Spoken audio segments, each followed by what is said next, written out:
on a reculé un peu dans la capacité de réagir, mais on recule pour avancer. C'est ça que je pense, c'est ça que je dirais à nos joueurs. Préparer l'avenir, c'est le plus important aujourd'hui.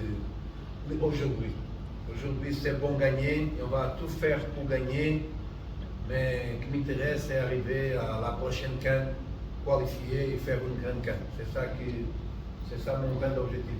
Pour arriver là-bas, il faut que je commence aujourd'hui. Bonjour coach, là ce que je vous dis 6 médias. Guinée-Algérie a été toujours passionnant. Je me rappelle lors du dernier championnat d'Afrique des Nations, même si ce n'est pas le même niveau, on a réussi à quand même freiner cette équipe. Éliminatoire à Matali, on a battu l'Algérie. Et je rappelle aussi en 2008 que la Guinée a freiné cette même équipe algérienne qui tentait de se qualifier pour la Coupe du Monde. Est-ce que c'est une option que vous allez vous rabattre là-dessus? Parce que la pression est d'autant plus qu'on a gagné le match aller, on veut tout à fait gagner le match, même si la qualification, ce n'est pas le cas. Mais est-ce que cette option, vous le mesurez pour gagner ce match? Chaque match a une histoire différente. Chaque match a une histoire différente. Il y a une tête différente, joueurs différents, coach différents, stade d'esprit différent. Mais la meilleure chose que je peux trouver de cette match, c'est le positivisme. On a gagné Algérie à un an, non, un an avant, 10 mois avant. Ça, c'est une vitamine qui nous donne. Ça, c'est aussi une façon que l'adversaire nous respecte. Indépendamment, on a raté beaucoup de jours, mais je peux autoriser ça, je vais autoriser ça, j'avais déjà autorisé ça. Donc, mais chaque match a une histoire différente. Papa qui vivent du passé, c'est l'illusion. Je ne vis pas du passé, qu'est-ce que j'ai gagné dans l'avenir, je vis du présent. Donc le présent, c'est une autre réalité, autre coach, de la côté de l'Algérie, non, c'est le même coach, de la côté de la Guinée, c'est notre coach. C'est utiliser cette match comme une référence qui, dans la vie, n'a pas grand, n'a pas moins grand, il n'a pas petit. Il y a deux équipes, chacun a sa qualité. La Guinée aussi, c'est une puissance du sport africain, c'est pas une petite équipe.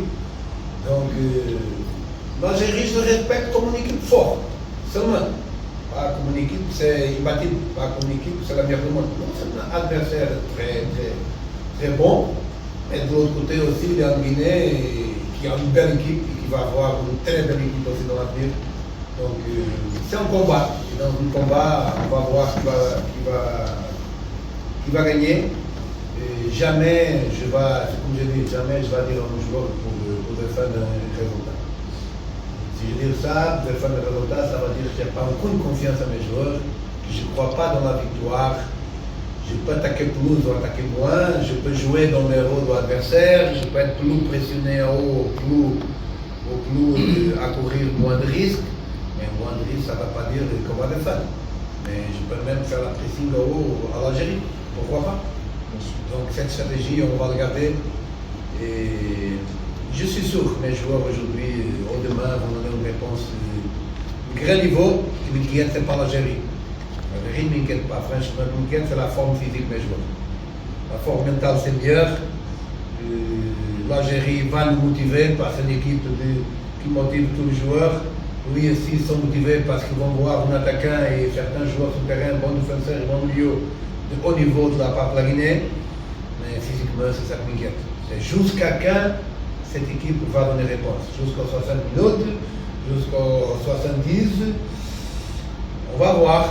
Ça, c'est ma première préoccupation, c'est la durée du combat physique que la Guinée va donner.